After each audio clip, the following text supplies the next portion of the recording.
Jadi Pak Menteri tolong untuk mengklarifikasi hal tersebut, jangan kemudian bicara sembarangan, tolong klarifikasi.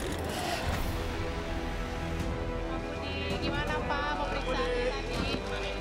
Di framing seolah-olah bahwa Budi Ari lah gembong judi online. Padahal saya orang yang paling serius memberantas judi online loh. Gitu. Banding ketua umum partai. Paham. Nah, ngomong judi online juga enggak. Iya betul. Ya, oke. Anti judi online enggak. Gimana? Ketum partai itu ya. Ketum partai. Ya. Kita nyebutnya Partai Mitra Judol.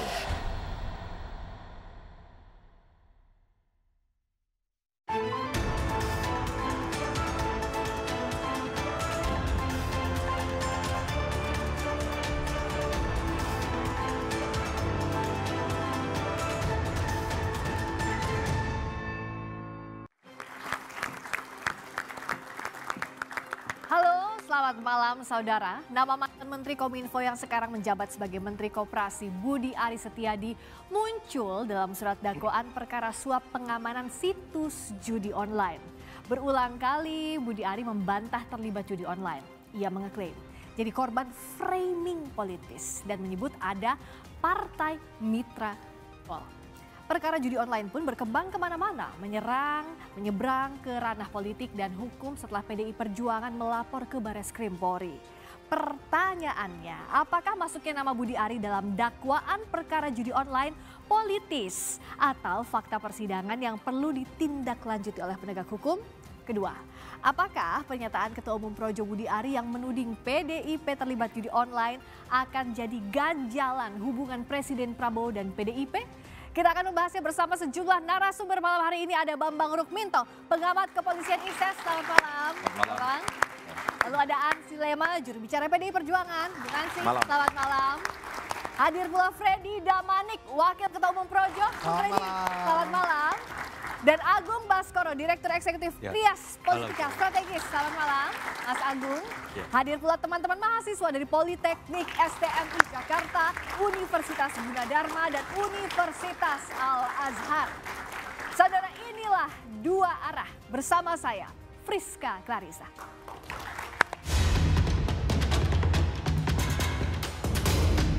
Ketua Umum Projo, mantan Menkominfo, dan Menteri Koperasi saat ini Budi Ari Setiadi tengah jadi sorotan. Belum lama namanya muncul dalam dakwaan perkara judi online, kini Budi Ari tersandung pernyataan soal ada partai mitra judol. Di framing seolah-olah bahwa Budi Ari lah gembong judi online. Padahal saya orang yang paling serius memberantas judi online loh. Gitu. Banding ketua umum partai. Paham. Nah, Ngomong judi online juga enggak. Iya betul. ya, oke. Anti judi online enggak. Gimana? Ketum partai itu ya. Ketum partai. Ya. Kita nyebutnya Partai Mitra Judol. Pernyataan Budi Ari langsung memantik reaksi elit PDIP. Ketua DPP PDIP Puan Maharani minta Budi Ari tidak bicara sembarangan dan memberi klarifikasi. Sementara Ketua DPP PDIP lainnya, Deddy Sitorus, menyebut Ketua Umum PDI Perjuangan Megawati Soekarno Putri merasa tersinggung. Menyebutkan satu nama atau satu lembaga tanpa bukti, ya tentu saja pasti ada pihak-pihak yang kemudian tersakiti. Pak Menteri tolong untuk mengklarifikasi hal tersebut, jangan kemudian bicara sembarangan, tolong klarifikasi. Ibu cukup istilahnya ya, cukup tersinggung dengan ucapan itu karena PDI Perjuangan itu kan institusi, bukan orang per orang. Dan si Budi Ari kan langsung menyebutkan PDIP, gitu kan, itu keterlaluan. Tak hanya itu, Budi Ari juga tersandung rekaman percakapan yang tersebar di media sosial. Dalam rekaman itu, Budi Ari membantah terlibat bisnis judol. Budi Ari justru menuding ada pihak lain yang membuat framing seolah ia terlibat judi online. Buntut pernyataan kontroversialnya, sejumlah kader PDIP melaporkan Budi Ari ke Bareskrim Polri atas dugaan penghinaan dan fitnah. Menanggapi laporan kader PDIP, Waketum Projo Freddy Alex Damanik menyebut rekaman percakapan Budi Ari itu komunikasi pribadi dan bukan untuk dipublikasikan. Freddy bilang tak ada niat Budi Ari mencemarkan nama baik PDI Perjuangan. bahwa rekaman yang beredar tersebut adalah komunikasi privat ataupun pribadi antara Budiari dan pemimpin redaksi. Namun Budiari tidak mengizinkan agar klarifikasinya tersebut ditulis ataupun dipublikasikan karena waktunya belum tepat. Kami tegaskan sekali lagi, Budiari tidak pernah mencemarkan nama baik maupun memfitnah PDIP.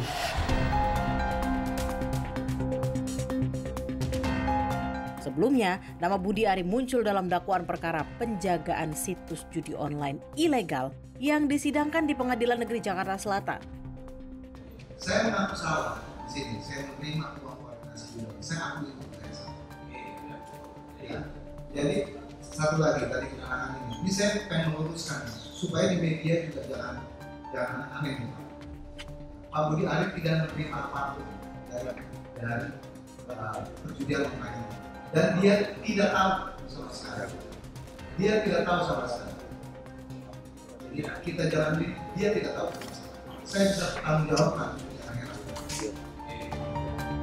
Perkara pengamanan situs judi online agar tidak diblokir yang menyeret nama Budi Ari tengah diadili di Pengadilan Negeri Jakarta Selatan dengan total 4 terdakwa.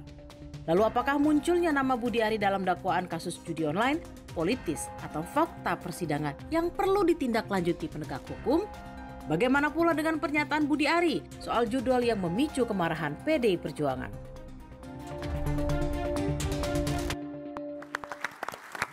Oke, pertanyaan pertama ke Bung Ansi dulu. Jadi betulkah Bu Mega tersinggung dengan ucapannya Budi Ari?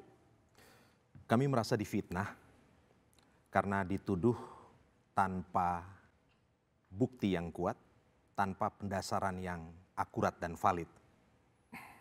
Dan fitnah itu adalah tindakan keji, bukan tindakan yang terpuji. Karena itu yang kami butuhkan adalah sikap kesatria, be a gentleman, untuk bisa mengklarifikasi, menjelaskan secara terang benderang, menyertakan bukti apa yang mendasari pernyataan yang disampaikan oleh yang bersangkutan. Apalagi kita tahu bahwa beliau adalah seorang pejabat publik yang terikat dengan etika publik, dan kita tahu etika publik ini adalah serangkaian norma, seperangkat standar nilai yang merupakan rujukan harus dipatuhi dalam bersikap, bertindak, membuat kebijakan dan mempertanggungjawabkan itu. Jadi dalam kapasitas sebagai pejabat publik tentu bertindak dan berbicara itu harus hati-hati. Dan harus diklarifikasi langsung begitu Bu? Harus diklarifikasi karena dampaknya tentu membentuk opini publik dan itu secara eksplisit terang benderang disebutkan adalah PDI Perjuangan. Kalau tadi disebutkan bahwa PDI Perjuangan menyampaikan laporan ke pihak kepolisian, itu sebenarnya disampaikan oleh sejumlah kader PDI Perjuangan, karena yang disebutkan di sini adalah PDI Perjuangan dalam konteks sebuah institusi. Oke, jadi karena dianggap fitnah itu ini terhadap institusi ditujukan kepada institusi, berarti semua yang ada dalam institusi itu tentu merasa tersakiti ataupun juga merasa terusik. Karena itu 10 kader kami dengan inisiatif mereka melakukan pelaporan di pihak kita tanyakan kepolisian. ini, saking tersinggungnya karena dianggap ini bukan soal perorangan, tapi soal PDI Perjuangan institusi dilaporkan. Tapi tadi juga yang ditekankan Bung Ansi harusnya klarifikasi langsung dong Bung Budi Ari. Gimana Bung Freddy? Ya, sebelum sampai ke situ, nanti kalau udah sampai ke situ selesai diskusi kita. Masih panjang kok pastinya, tapi kenapa nggak klarifikasi? Coba ya, dijawab gini, dulu. saya mau jelaskan sedikit tentang tadi dikatakan juga, ini kan yang menjadi dasar semua ini kan dakwaan tadi ya. Jadi dakwaan itu sebetulnya kan di situ ada operator, ada eksekutor, ada transporter bahkan. Ya, jadi kan operatornya itu ini ada Alvin Kemas bersama-sama dengan pegawai Kominfo, ya. Nah, ada Agus, ada Deden di situ. Jadi ini Januari 2023, bahkan sebelumnya mereka ini sudah main dengan bandar judol. Ya, mereka sudah mengamankan situs-situs judol ini. Budiari belum masuk di situ. Oke, itu kan soal dakwaannya. Tadi soal ya sebentar, soal yang itu. nanti nyampe ke situ kan. Belum ada. Kemudian Juli 2023 Budiari masuk, kemudian direkrutlah si siapa namanya itu, si Alfian si Kemas itu maaf namanya siapa Mas Bambang? Kismanto. Si Kismanto melalui Zulkarnain. Zulkarnain ini betul sahabatnya atau temannya Budiari dari lama. Dari partai PDIP udah kenal ini. Direkrut itu kemudian sekitar Oktober November bekerjalah ini. Ya, dengan percepatan yang begitu luar biasa yang tadinya Kominfo hanya bisa memberantas 5.000 sampai 10.000, bekerjanya si Kismanto ini yang menjadi 50.000 sampai 100.000. Ini masif. Ya, ini nanti kita akan ke sana justru kebalik. Sebentar. Soal itu dulu. Ya, sebentar akan sampai ke situ. Jadi karena kepanjangan nanti Bung Freddy. Saya tanya dulu soal mitra judi online itu ke siapa merujuknya? Ya, sebentar, saya klarifikasi sebentar. Iya, tapi jangan terlalu panjang ya. Oke. Iya. Jadi karena terganggu orang-orang yang udah bekerja ini duluan, maka dilobilah ini. Si Kismanto sama Zulkarnain ini. Mereka berhasil melobi, diajak. Ya, jadi Budiari justru di sini merasa ya dihianati oleh orang-orang ini. Partai Mitra Judol itu merujuk ke? Di situ nggak ada ngomong Partai Mitra Judol, Mbak. Tadi yang di kompas.com yang di kompas.com itu YouTube itu. Ya kan begini saya sampaikan kan, Budiari ini adalah yang menurut kami beliau itu kan yang terdepan. Setahun lalu adalah yang terdepan untuk pejuang pemberantasan judol. Jujur kami melihat itu hanya provokasi untuk mari kita bangsa ini bersama-sama, ya mau partai mau apapun ikut di dalam pemberantasan judol ini. Dia tidak menyebutkan partai tertentu di situ. Ini dikait-kaitkan saja ini sama media ini. Oke, coba Bung Ansi. Ya. Yang dimaksudkan ini masuk nggak sih sama yang dilaporkan sama Bung Ansi? Saya ingin menegaskan bahwa ini bukan semata persoalan mungkin berbeda pilihan politik ya. Tetapi ini menyangkut kehormatan, nama baik dan marwah dari partai kami PDI Perjuangan. Harus perlu saya tegaskan di sini bahwa yang mengatakan bahwa yang bersangkutan itu terlibat kasus mafia akses situs judi online itu adalah jaksa penuntut umum. Dan itu muncul dalam dakwaan. Jadi sama sekali tidak ada kaitan dengan PDI Perjuangan di sini. Kami sangat kaget kenapa ini muncul dalam dakwaan jaksa penuntut umum, terus kok tiba-tiba seolah-olah PDI yang dikait-kaitkan dan diseret-seret begitu. Maka kami mengatakan ini fitnah. Ya, put all things on the table. Hari ini kita sudah masuk dalam era transparansi, era keterbukaan, ya sampaikan saja. Nah, pada saat rapat kerja, Pak Menteri Budi Ari dan Komisi 6 sebenarnya beberapa kader PDI Perjuangan itu juga telah menyampaikan seperti apa yang saya sampaikan malam hari ini dan memohon menyampaikan klarifikasi kepada beliau, dan saat itu beliau tidak membantah bahwa itu bukan suara beliau. Beliau juga tidak berkomentar apa-apa terhadap hal itu. Tidak dijawab. Ya, tetapi 3-4 orang anggota Komisi 6 dari fraksi PDI Perjuangan telah menyampaikan keberatannya dan memohon klarifikasi, dan juga Ketua DPP kami Ibu Puan Maharani juga menyampaikan hal yang sama. Jadi PDI Perjuangan hanya ingin mendapatkan klarifikasi tentu dengan bukti. Nah klarifikasi itu kenapa nggak disampaikan langsung oleh Pak Budi Ari, tapi jawabnya nanti ya Bung Ferdi. Tapi nanti usai jeda di Dua Arah, kami segera kembali.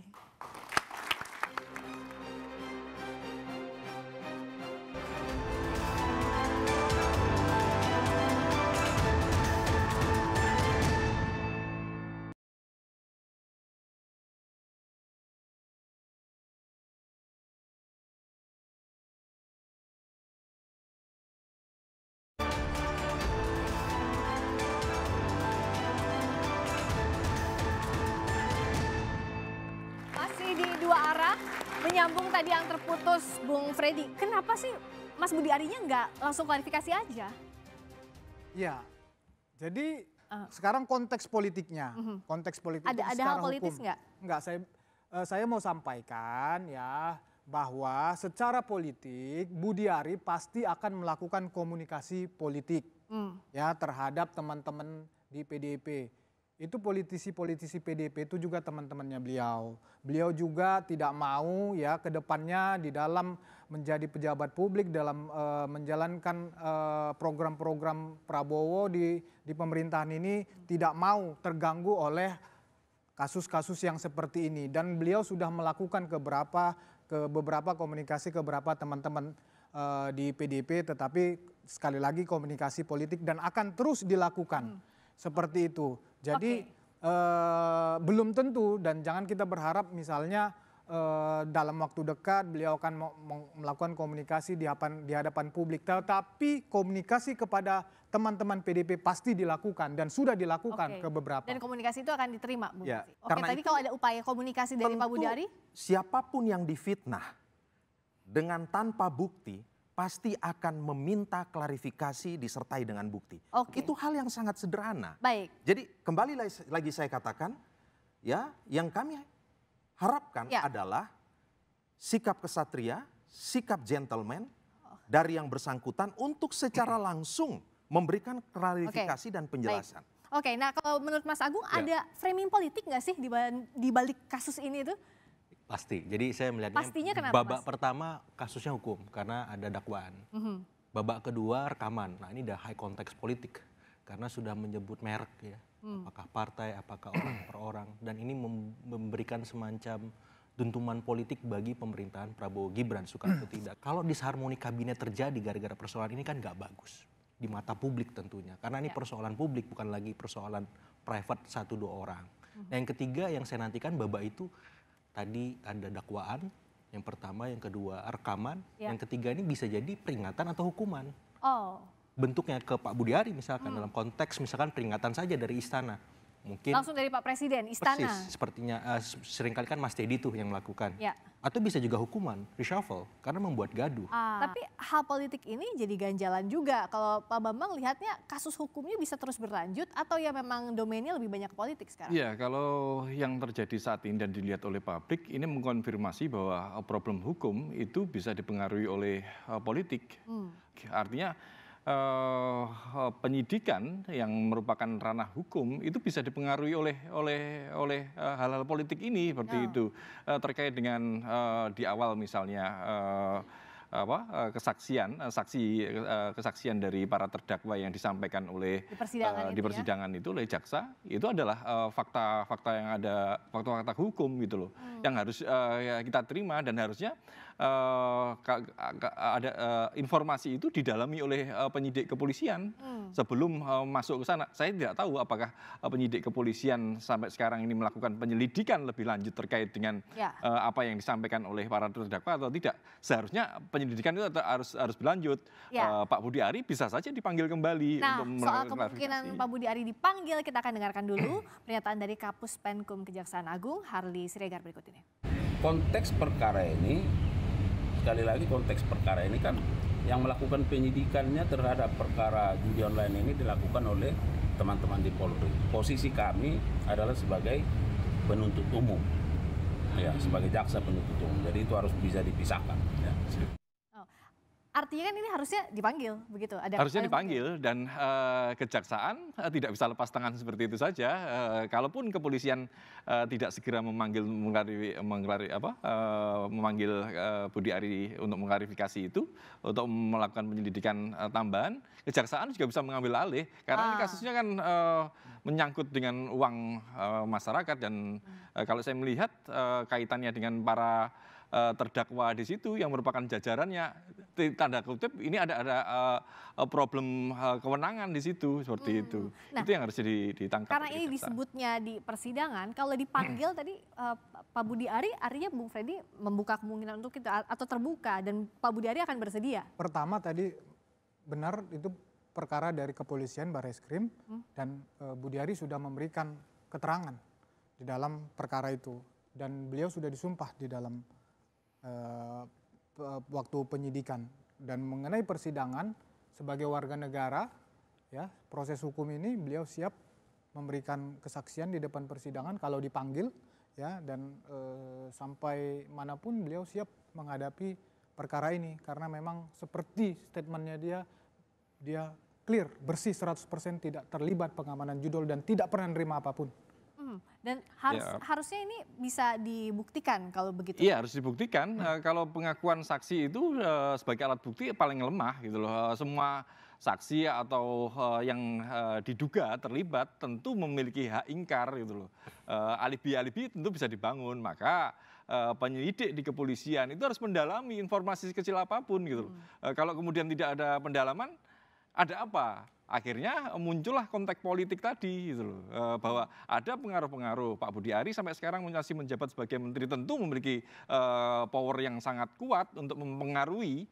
Kalau sampai sekarang ini tidak ada progres atau ada penyelidikan ulang atau kemudian terhambat faktor politik di situ. Bisa jadi seperti itu. Mas Agung, apa dampaknya kalau gitu? Ya, pertama secara internal di kabinet itu jadi nggak sehat suasana dan situasi kebatinan politiknya. Ada sakwa sangka, curiga, kan ini nggak bagus. Oh, itu yang kemarin diomongin loh, kira-kira simulasinya kan begitu. Itu, oh yang ini yang ngomong gitu.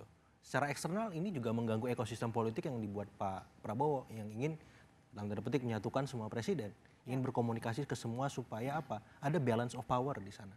Dia bisa secara objektif melihat pemerintahan dari sisi Pak Jokowi, dari sisi Ibu Mega, dari sisi Pak SBY.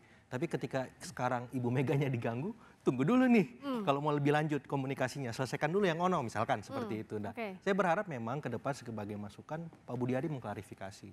Yang kasus dakwaan, sampaikan bukti-buktinya. Yang kasus rekaman juga demikian kenapa. Yang ketiga kalau ada misalkan peringatan, hukuman dan seterusnya dihadapi. Dan itu bagus bagi pemberantasan perang semesta kita terhadap judul, buka-bukaan aja.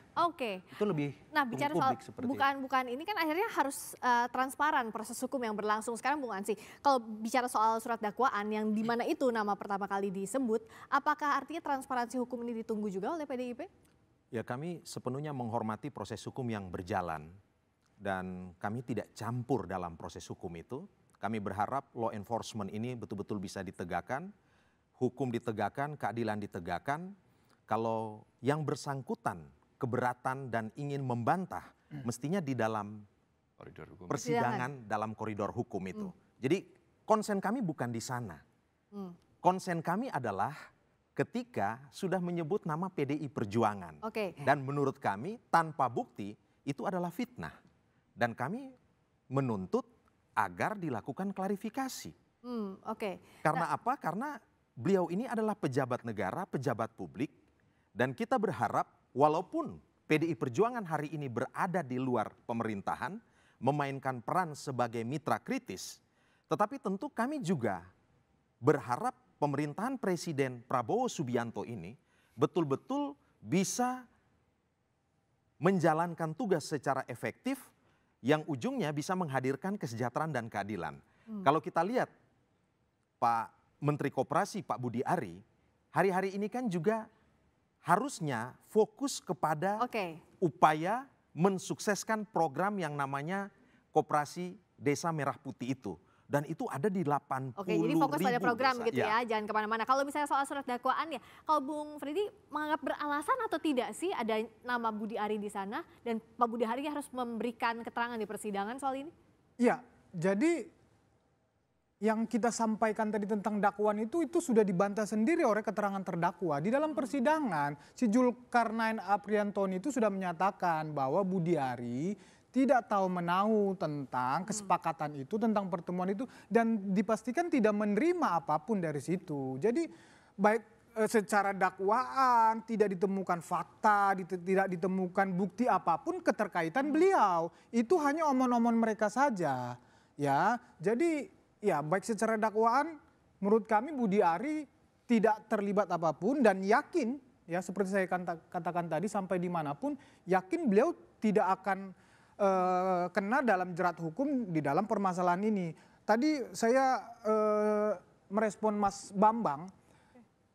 Jadi karena tidak ada fakta, tidak ada bukti ya yang mendukung omon-omon mereka itu sehingga ini penyelidikannya tidak dibuka yang baru ataupun Budi Ari tidak tersangka. Jadi jangan pula kita memframing seolah-olah karena kekuasaan seorang menteri koperasi beliau bisa menstop ini. Enggak mungkin. Ya, sekarang problemnya selama ini begini. Saya tambahkan Mas Bambang sedikit. Sekarang konsentrasi ya Presiden Prabowo untuk penegakan hukum, kita tahu semua disikat. Nggak ada toleransi. Nah, gitu kalau loh. menurut saya seperti ini, saja tapi ya, kita tahu bagaimana kinerja kepolisian kita ketika berhadapan dengan aktor-aktor yang terlibat dalam kekuasaan gitu. Kepolisian seringkali juga melakukan penghentian penyelidikan. Artinya hal seperti itulah yang terjadi dan tidak akan menindaklanjuti ketika ada pengaruh-pengaruh. Jadi kalau kita ngomong bukti susah gitu karena kepolisian sendiri tidak mau mengejar bukti. Itu tepuk tangan dulu ya kalau kita lihat tampaknya berkerut ya ekspresi masing-masing narasumber karena memang berat yang kita bahas. Tapi bicara soal apa dampaknya secara politik tadi Mas Agung udah bilang bahwa apa dampaknya juga kepada komunikasi politik antara Pak Prabowo dengan Bu Mega, lalu juga ke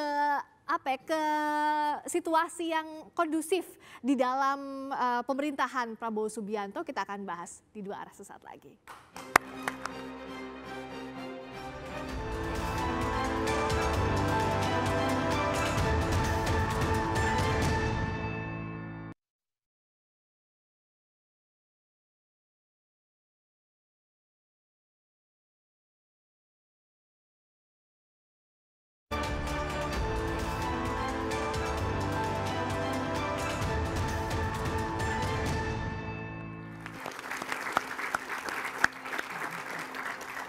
Masih di Dua Arah, kalau Mas Agung lihatnya, apakah ini akan jadi memperburuk komunikasi di antara Presiden Prabowo dengan PDI Perjuangan yang sebenarnya kalau kita lihat dalam beberapa waktu ini sudah mulai ke arah yang positif? Ya. Saya melihat Pak Prabowo maupun jajarannya lebih melihat keluar ya, belum bersikap apapun, lagi melihat situasi sebagaimana kemarin Pak Hasan Nasbi memberikan konfirmasi bahwa ikuti proses hukumnya, kita lihat seperti apa ke depannya. Tapi yang jelas begini, Pak Budi Ari ini kan punya kaki-kaki politik yang kokoh, kuat di kabinet, di pemerintahan Pak Prabowo karena dia nafas keberlanjutan. Dari Pak Jokowi, Ketua Umum Projo. Persis, jadi kalau beliau diganggu ini kan sama saja mengganggu Pak Jokowi dalam tanda petik. Dan Pak Prabowo nggak mau juga itu terjadi. Tapi di saat yang sama Pak Prabowo juga nggak mau Ibu Mega diganggu. Ya apalagi sampai kemudian menyebut ini terlibat. Dan disebut siapa gitu ya. Gitu. Nah jadi maksud saya ini masukan juga kepada semua menteri, pejabat publik yang ada, berhati-hati komunikasi ketika berinteraksi dengan publik, dengan stakeholder manapun, supaya apa? Keluhan Pak Prabowo yang kemarin dia sampaikan di jajaran 7 media itu tidak terulang lagi. Kan beliau menyampaikan, ya gaduh terus, akhirnya nilai kita 6. Gimana caranya supaya bagus ya? Menterinya harus sadar dong, gitu. Supaya apa? Beliau ketika nanti di term kedua maju memang firm, memang bagus kerjanya. Tapi kalau begini terus kan bahaya. Beliau juga mikir, kalau seperti ini saya juga harus melihat satu persatu menteri-menteri, mana yang bisa saya lanjutkan, mana yang harus saya peringatkan, mana yang harus saya ancaman reshuffle gitu diganti. Ya, bisa jadi kalau ini tidak ada ujungnya, terus bergulir, karena ini kan bola panas. Menanti klarifikasi Pak Budi Ari bagaimana terkait soal dakwaan, rekaman, seperti itu. Di sisi PDIP juga kita tahu, Ibu Mega bilang babak belur kan hari ini. Dan ketika ada persepsi soal judul masuk, ini kan tambah membuat citra partai nggak bagus. Jadi wajar teman-teman PDIP marah sekali. Ya, karena bagi teman-teman ini yang kemarin aja belum selesai. Ya, udah ada guru-guru yang baru? Iya, nah, ada. Jadi menaikkan titik didih konflik politik antara Teguh Umar dengan Solo. Seperti itu. Jadi, Bung Freddy, apakah ini jadi menaikkan titik didih konflik antara Teguh Umar dan Solo kalau kata Mas Agung? Bisa jadi diganti siapa? Saya juga sepakat dengan Mas Agung. Wajar ya, kadar-kadar PDIP itu marah, kemudian melapor. Ya, tapi permasalahannya itu bukan kesalahan Budi Ari. Itu pembicaraan privat. Udah tadi ya disebut ya. Oke. Lanjut soal komunikasinya. Jadi tidak ada ya sampai sekarang ya belum ada kegaduhan itu, katakanlah yang menyebabkan istana atau menyebabkan pemerintahan ini ya terganggu. Karena itu juga mungkin Budi Ari tidak mengambil sikap melakukan statement secara terbuka misalnya, karena seperti saya sampaikan tadi apapun yang disampaikan nanti ini akan bertambah gaduh. Jadi lebih bagus komunikasi politik yang dijalin beliau itu komunikasi tertutup. Ya, agar ini bisa tambah adem lah, selesai ya. Seperti yang disampaikan Mas Agung tadi. Jangan ada gaduh-gaduh Friska, lagi. ini di hadapan adik-adik saya mahasiswa, itu hal yang sangat elementer. Membedakan antara privat dan publik. Kalau saya berbicara dengan Friska berdua, dan kemudian itu tidak disebarluaskan, disiarkan kemanapun, itu privat. Tetapi ketika sudah disebarkan, diamplifikasi lewat berbagai macam kanal, dan kemudian ada dampaknya, bahkan dampaknya itu luas, itu sudah merupakan ranah publik. Ya, ini di hadapan adik-adik mahasiswa, rasionalitas itu harus betul-betul kita hormati dan kita apresiasi.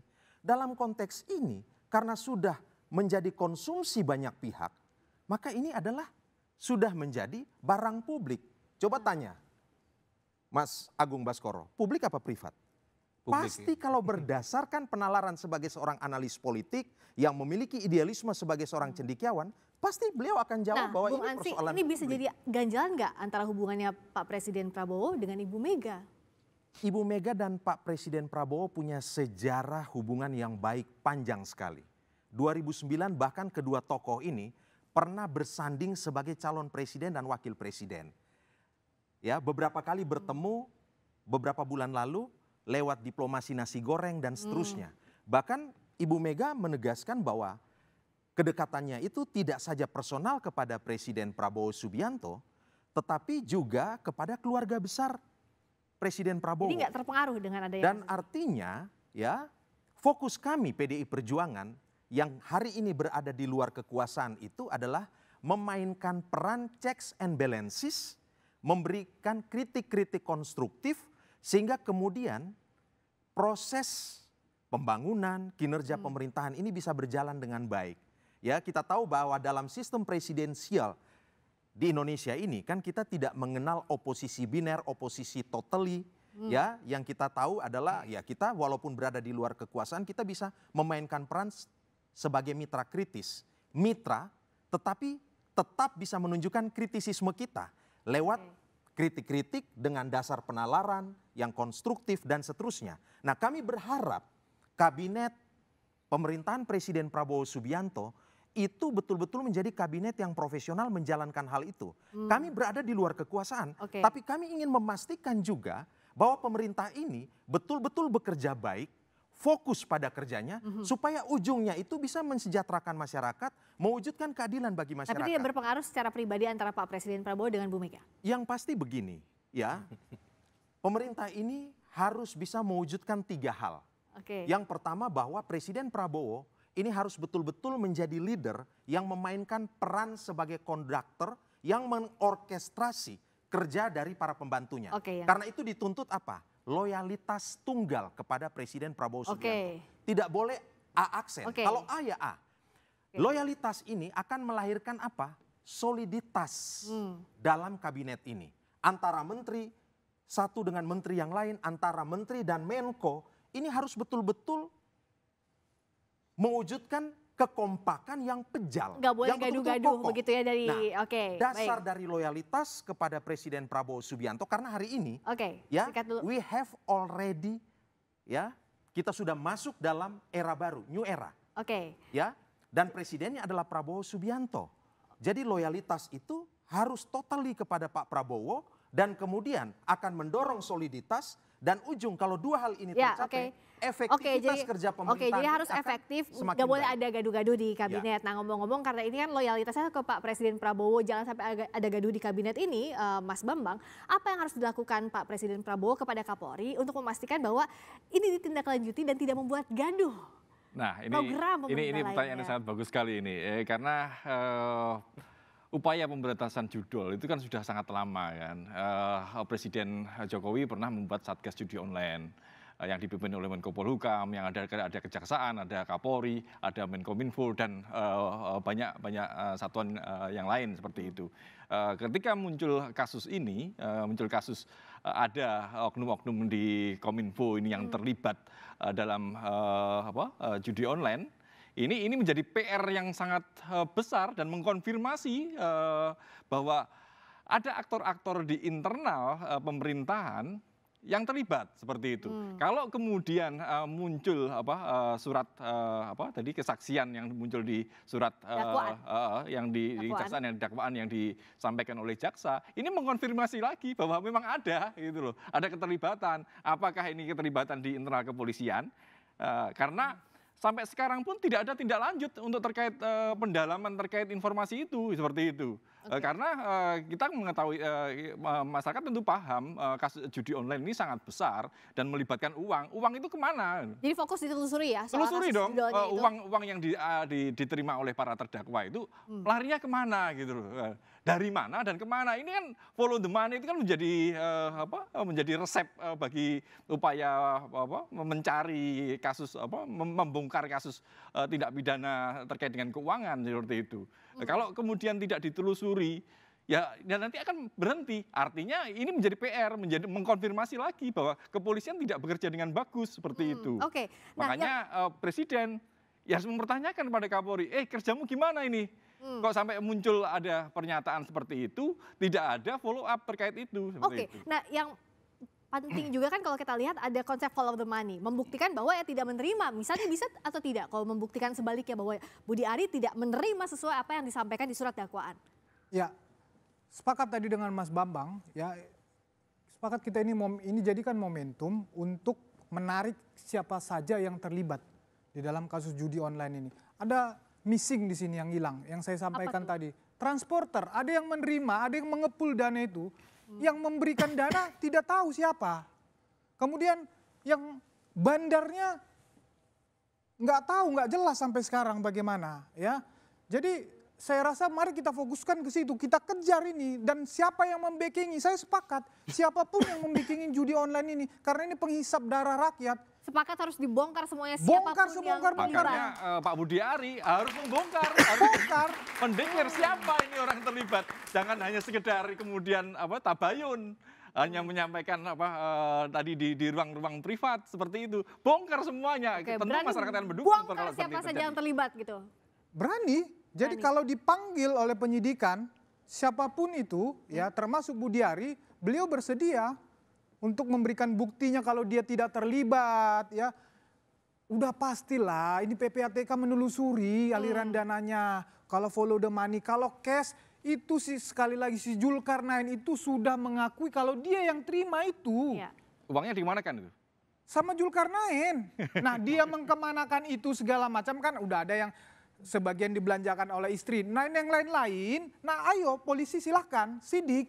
Tetapi kalau yang tadi konteksnya Budi Ari 50% itu sudah diakuin Zulkarnain, dia terima itu. Tidak ada Budi Ari yang ngalir ke situ. Dan bisa dibuktikan juga oleh Pak Budi Ari tidak ada itu alirannya. Bisa, bisa mau dibongkar apapun, Budi Ari siap. Oke, berani dibongkar. Priska. Yes, apa? Ya, saya kira yang namanya menteri atau pembantu presiden itu harus bekerja berdasarkan visi dasar dan arah politik dari presiden. Dan kita tahu bahwa Presiden Prabowo Subianto ini adalah seorang politisi yang mengembangkan politik persahabatan, membangun jembatan, ya, membangun silaturahmi, bukan membangun tembok. Ya, mestinya ini juga menjadi rujukan dari para pembantunya. Dan hari ini perlu saya tegaskan bahwa new era has already come. Hari ini era baru, presidennya itu namanya Presiden Prabowo Subianto. Karena itu para menteri itu harus dalam menunjukkan kiprahnya juga tentu harus sejalan dengan apa yang menjadi visi presidennya itu. Ya. Jadi ya untuk mensukseskan program-program pemerintah ini Pak Prabowo merasa bahwa perlu membangun jembatan komunikasi, silaturahmi, diskusi bahkan dengan PDI Perjuangan sebagai partai politik yang hari ini berada di luar pemerintahan. Nah, ini yang harusnya dimengerti oleh para pembantu beliau. Jadi harus dimengerti, nggak boleh ada yang ramai-ramai pembantu presiden. Nah, Istana melalui Kepala PCO bilang bahwa nggak akan intervensi hukum soal kasus yang berlangsung ini soal judi online. Nah, bagaimana membacanya arah politik dan juga sikap Istana terhadap kasus ini? Kalau dari sisinya Mas Agung, jawabnya tapi tahan dulu, tetap di Dua Arah.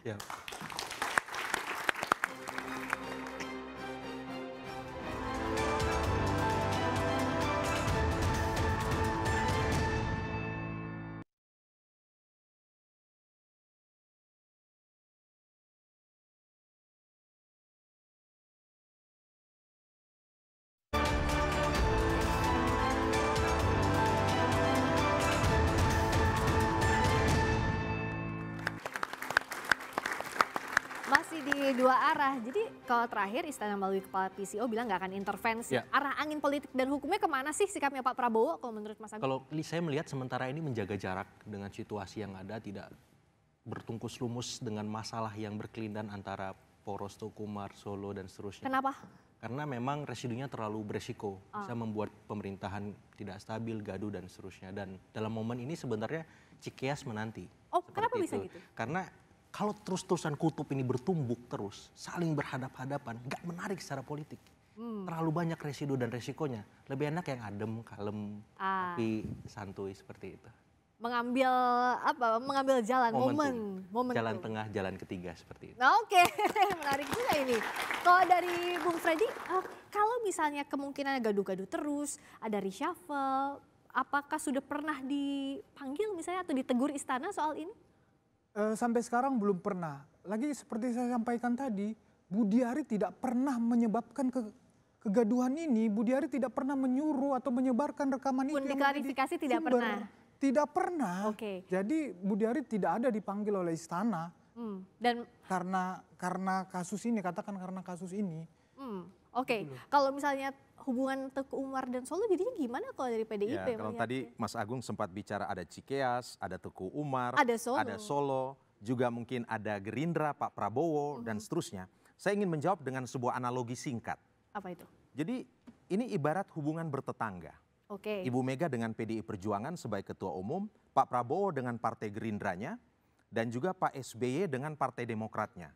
Hubungan bertetangga ini ya tentu kita inginkan baik-baik saja. Kalau terjadi dinamika atau katakanlah terjadi perbedaan sikap, ya tentu harus dikomunikasikan. Kan begitu? Kalau terjadi konflik, mungkin paradigmanya adalah perlu rekonsiliasi atau islah. Tetapi kalau bicara dalam konteks Pak Joko Widodo itu sebelum ini adalah kader PDI Perjuangan. Beliau adalah anak dalam rumah dalam tanda petik yang lahir, tumbuh dan dibesarkan di PDI Perjuangan. Karena itu paradigma hubungan PDI Perjuangan Ibu Mega dan Pak Joko Widodo tidak bisa dalam konteks islah atau rekonsiliasi. Tapi yang berlaku adalah anggaran dasar dan anggaran rumah tangga. Kalau beliau perform, pantas mendapatkan reward. Tetapi kalau tidak sebagai kader dalam konteks PDI Perjuangan sebagai sebuah institusi tentu perlu mendapatkan punishment. Dan itu sudah kami lakukan ketika Presiden Joko Widodo sebelumnya dari Solo ke Jakarta dan kemudian 2 periode menjadi presiden, beliau mendapatkan reward, dicalonkan oleh PDI Perjuangan.